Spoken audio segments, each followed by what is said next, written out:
ceritakan ke anda cara untuk top up wallet dan juga kenapa kita perlu top up wallet. So cara dia mudah saja, anda pergi dekat setting. Selepas anda pergi ke setting, anda pergi kat bahagian billing. So lepas anda pergi kat billing, tekan payment. So untuk payment ni anda boleh masukkan detail card anda.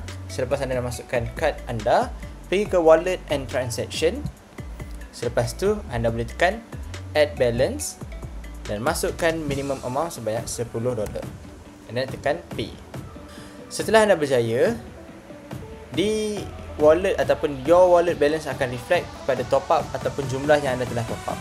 So seperti anda nampak dekat bahagian bawah, auto recharge ni untuk memastikan anda punya wallet sentiasa ada balance, dan untuk memastikan dia sentiasa bergerak, anda boleh pastikan wallet anda sentiasa ada balance dengan menggunakan automation ini.